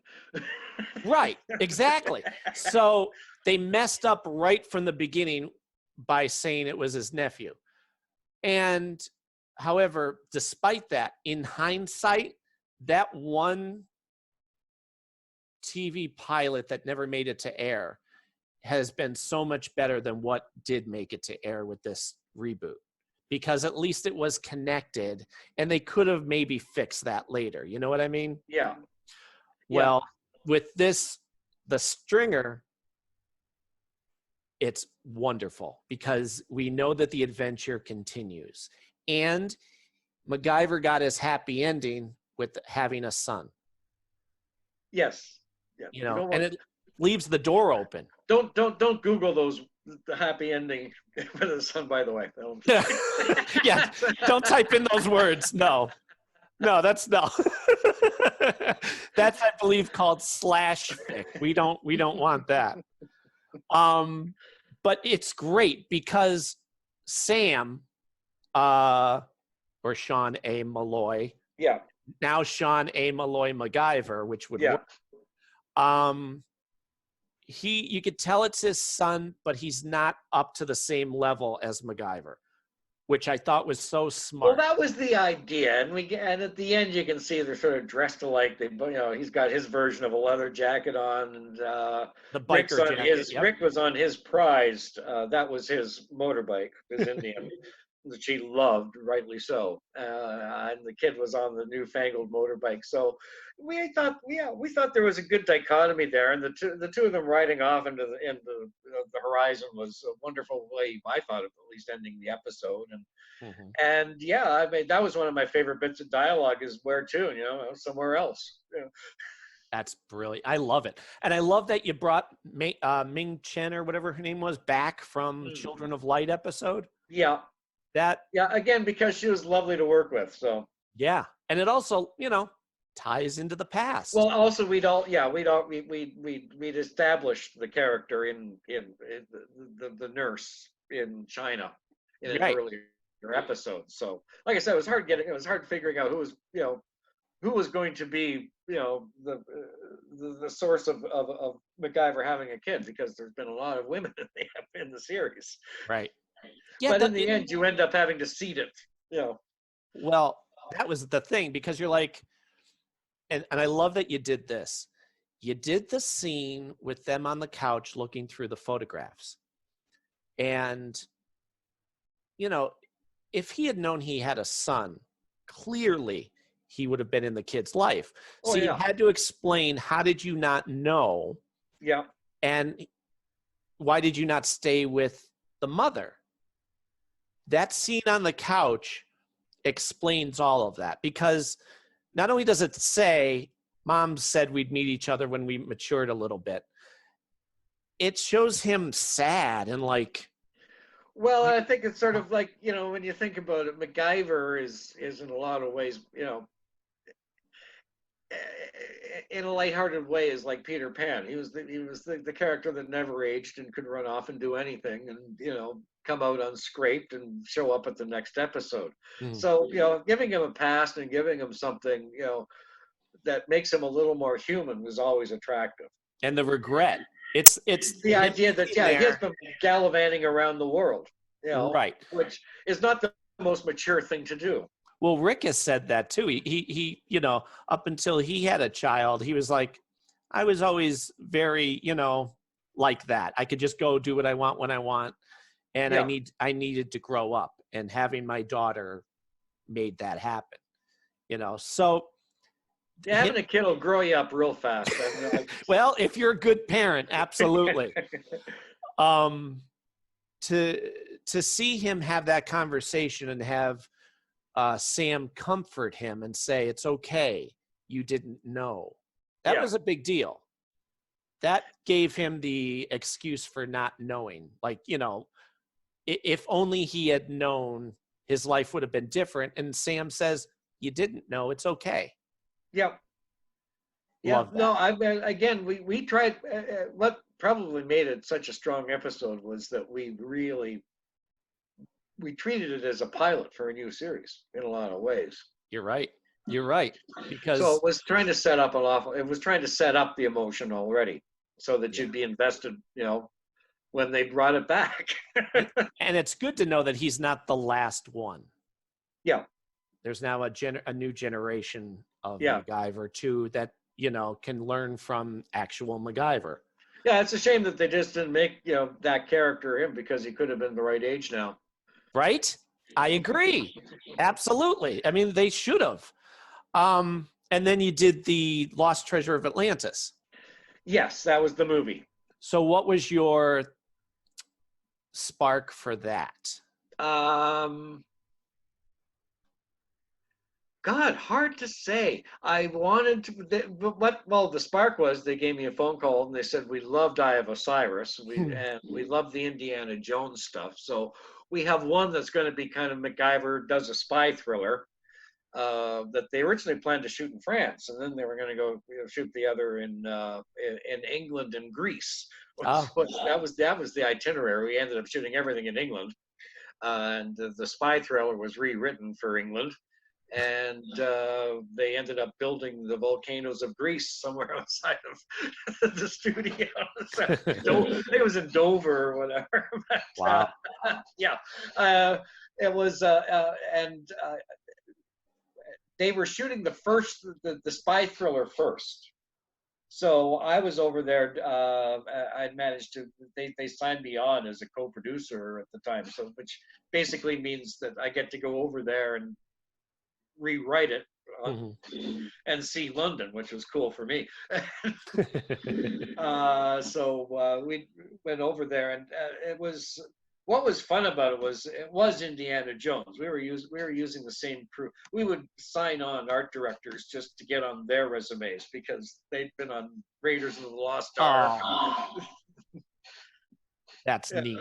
We got a chance to rub elbows with some, incredible talent, and they really, pulled out all the stops. Building the volcano sets and so on. Otherwise, it was just a terrific chance to do a real high-end action thriller. Yeah. Well, it's funny. I said to planes taking off from lawns, which is much harder than you realize. Oh, sure, because it's not a flat surface. No, and it was we had to search all over England for an estate that had a big enough lawn that they would let us land a plane on. Now, you might know the one guy that he has to fight when right in the beginning, he ends up jumping on the car, but yes. The guy who shows up when they're looking at the artifact and he slides and trips the guy.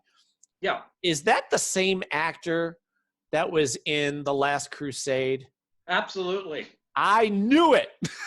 Yes, I'm willing to die for my belief, Mr. Yeah. Jones. He would quote that to me all the time. I was fascinated with him because I felt sorry for him. It was a thankless character. He was the guy in the background with the gun who would say, "Come on, move, let's go." And he was telling me about how he was going to be in Naples next week doing an area at an opera convention. Really? Yeah, he was going to be doing.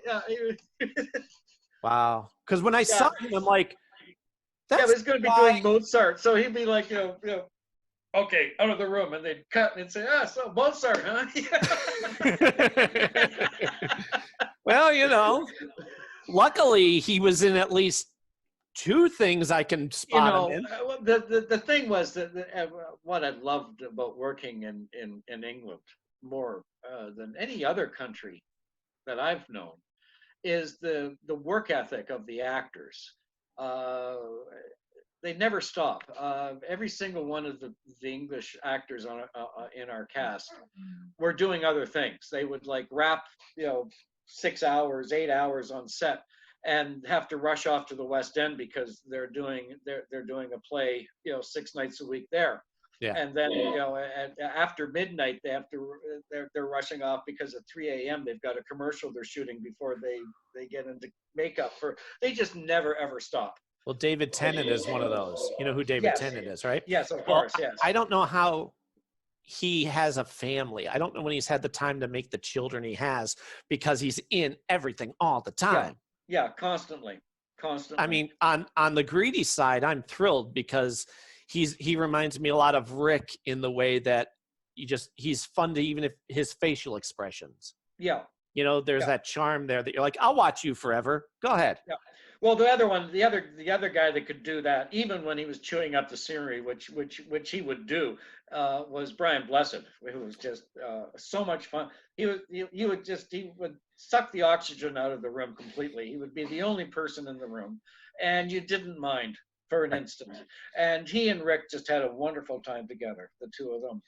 He had a lot of energy. Professor Champion sort of character that they came up with, and very much like the Sala. back and forth banter between them, I thought was quite delightful, and that was legitimate. The two of them really did enjoy that. Well, I was going to ask you, speaking of that, whose idea, and this had never been done in the series, and I'm glad because I was frustrated. In the first scene, when they're digging around and, he uses the lens cap. Yes. And then they get stuck in that room with all the, I'm guessing, rocks or cereal or whatever. It fills up to here. Yeah. I'm like, oh, I can't wait to see how they get out of this. Yeah. Oh, we're not going to see it. Oh, son of a bitch. I figured I was going to get so many letters for that back when they wrote letters. Yeah. Did you? No, nobody cared. Oh, I was going to say, oddly because enough. if that had happened any other time, I'm thinking, I'm watching it and I'm going, okay, they'll come back and show us probably at the end how he got out of that. And then the credits roll, and I'm like, really? Yeah, no, I felt a little guilty about that, but at the same time, Yeah, it's a one and done. It's not by like, that. Yeah, exactly. We were making the movie at that point, so it was almost. I think if we had done another movie, we might have done that again. It might have become a running thing. well, you know why? Because MacGyver was so good at getting out of stuff that. That's exactly it. If that had happened with anybody else, you'd go bull. But with MacGyver, you go, you know, he got out of it. He's MacGyver. That's what he does. You know, unfortunately, not to bring the reboot up, they intentionally will do that in the beginning of episodes. And then they'll set it up and they'll say some sort of banter and you never see the resolution. Yeah. Like, that's not, no, that's a cheat. You can't do that every episode. Yeah. Like one. No, absolutely. That was an absolute cheat. I knew it was an absolute cheat. It was almost a way of my in-joke, because that, you know, you shouldn't be able to do that with MacGyver. You should see him get out of it. But at that point. Yeah, by that point, he's you know, he's a legend, and you're doing a TV movie, so you can kind of get away with it. And you know, as I'm thinking about it, I even wonder if that had been added. That, you know, as I recall thinking of the story, it might have just started in the military operation. They said, no, we need something else. Oh, okay, yeah, because it to set up the characters, and it's you know, it could have very well been that way. It's hard to remember sometimes, but it was just an interesting bit, and I thought, yeah, if you haven't established the character by now, exactly, yeah. Rick Drew was telling me too, as I recall, because I was like, okay, last time we saw him, he found out he had a son. Yeah. He never mentions. Yeah, we kind of didn't. We didn't mention. We sort of treated that as if it didn't happen. Well, he was saying that they didn't want to mention the series because they wanted these to stand alone. Exactly. They wanted it to stand alone. They still weren't sure that they weren't going to do the Young MacGyver series. Oh, really? Oh yeah. At the time, I mean, it's always something that comes up once in a while. You know, yeah. It had come up. So, you know, when we were doing the movies, yeah, we wanted them to be standalone adventures. Right. And which is great too, because you're right. You don't have to know a lot of backstory other than MacGyver's MacGyver. That's you don't have to. Yeah, I mean, very few people know, you know, that James Bond is an orphan or what happened to his parents. Right. Exactly. And you know, when they found out what happened, it turned out to be the worst of the Bond movies. Well, you heard that theory with James Bond where you can kind of look at each different actor as still being like different people, but using the title of 007. Yes. Like maybe the guy's name was Jimmy Johns, and now. Yeah. Well, actually, the original was Jimmy Bond. He was that was the original film version. It was made for TV in the early 60s. Casino Royale. I saw that. Yes. It was the most boring. It was the most boring TV movie I think I ever saw because they're just sitting around playing cards. You know. Oh man. What was I going to say about the movie? Was there any restraint to when you had to write that? Like, did they say, other than don't mention his son? What was? No, I think no. What was lovely about shooting over in England is that they weren't looking over your shoulder, and we were again at you know, one of the best production studios in the world, working with some of the best, you know, crews. So, and working in just wonderful locations, you know, where things that you just couldn't get in America. So it was just so much fun that way, making a giant, you know, adventure movie. Right. And week after week to do, you know, like you said, they do feel like movies. Yeah. So it was a natural progression to just tack on another hour. It didn't feel like it was disconnected in any way. No, it didn't feel disconnected. It just felt like, you know, in no way that in any way that, you know, oddly enough, you know, Roger Moore doesn't feel that disconnected from, you know, Sean Connery. It's the same character. Right. Yeah. Right. But by this point, what, a couple of years had gone by. It was 94, as I recall. Yes, yeah. But you fall right back into it. You did fall right back into it. As I recall, I guess it was about a year after the show went off the air, a year, maybe a year and a half before they aired. Yeah. My Rick has said he's up for it. So my big dream is that there will be more real MacGyver adventures. Hopefully after this reboot's over, because Rick's like, yeah, I'd go back and do it. Absolutely. Oh, yeah. You know, and if they're smart, they'll get all you guys back in a room together and, you know, let you play. Well, we're all pretty spread out now. I mean, Rick is up in Vancouver, literally 40 minutes away. I haven't seen him for years. He's really? Yeah, yeah. You and Rick Drew. Well, that's why whenever I want to vent, down here all the time to get packages, and I keep telling him to come by. Honestly, well, I'm sure he'll be listening and watching this episode. So he communicates more with my wife actually on Facebook than me. Yeah. Hey, tell her I enjoy her poetry, by the way. Oh, thank you. I will. You're welcome. She reached out to me. I'm like, absolutely. You know, but yeah, you and Rick Drew, it's funny when I was talking to him, he's like, you got to talk to John. John's fun. John's got some stories. So that's why I made sure. And thanks for doing this too. I'll let you go because I know between you and me, I'm sure we could talk forever, but if sometime in the future, maybe I'll bug you and have you on again. Sure, no problem. Because you know I'm going to have more questions. Yeah. If there's a global pandemic on, I'll be here. Right. Well, it was funny too because when I reached out to you, like, let's wait until after the holidays, and I thought, yeah, you're absolutely right. And then I looked at the calendar, and I went, you know, it's really after the holidays now, and and we're all stuck at home basically anyway. So I think I'm safe to bug you about it. Just in time. We were traveling. We were in Mexico, and then I was in LA seeing the grandkid. Spent a weekend in Palm Springs. Made it back here, and I think a week later we got shut down. Yeah, so that was good timing too. We were just in time. I took my son skiing for the first time the weekend before this all hit. Ooh. And he, you know, we almost missed it. There. It's hard to ski closer than 6 feet. Yeah. That's the truth. But yeah, hey, thanks for doing this. And thanks for being a Facebook friend. And, you know, I enjoy our conversations through social media too. Well, thank you and the fans very much for keeping it all alive. You're welcome. I'm telling you, if it wasn't so iconic, you know, I mean, that's really the real testament. Besides it being Rick, it's you guys too that really were all on the same page.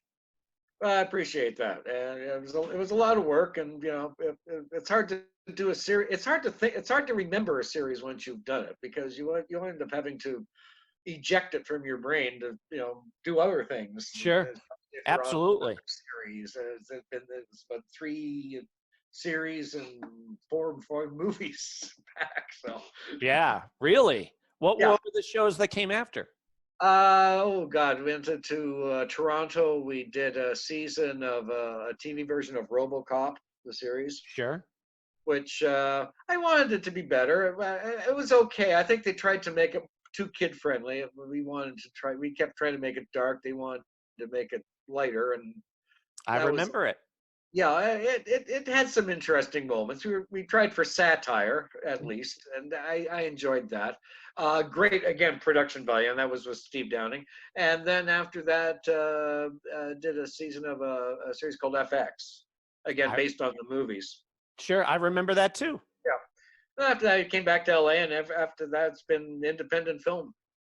You're still doing that? Oh yeah, independent film. A couple of time series. One of the dirty little secrets of writing is sometimes you can make more money out of stuff that doesn't get produced. I've heard that too, because they have to kind of pay you for your work. Yeah. So, yeah. So, I mean, not everything gets produced. So. Yeah. Well, I love. So the ones that do are cool. I love the creating process. I love writing. I do that for the audio series all the time. And you do feel like you're adding to the world, I'm trying to make some, huh? Well, I've always said it's the least fun you can have alone in the room. But if you do something good, you kind of hope it'll outlive you. You know what I mean? Like, I mean, being a screenwriter, it's a dodgy thing because you can write stuff. You can write books, you can write poetry or whatever, and there's a chance that somebody will read it. But when you're a screenwriter, you're hoping that somebody's going to put a whole bunch of money into it and hire people to say this stuff. Right. And when that happens, that's got to be fantastic. When it happens, it's great. But yeah, it's hard to feel sorry for yourself when it doesn't. Wow, nobody wants to make my series. Wow. Yeah. Well, you cannot get any whiter problem than that. Yeah, if that's the least of your problems, you're doing okay. Yeah. All right, I will let you go, and I will let you know when I gotta add the beginning and the end credits to this. But yeah, I'm thrilled to finally. Hope you cut out all the boring stuff. There's no such thing.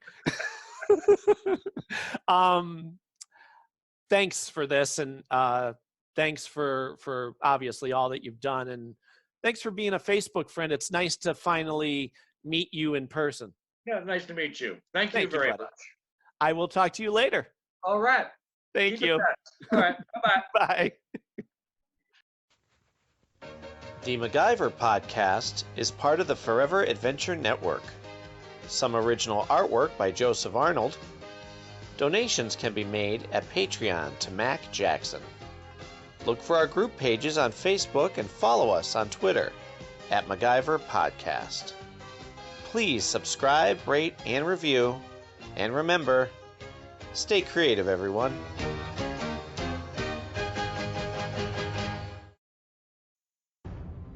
The Forever Adventure Network. Welcome to the adventure.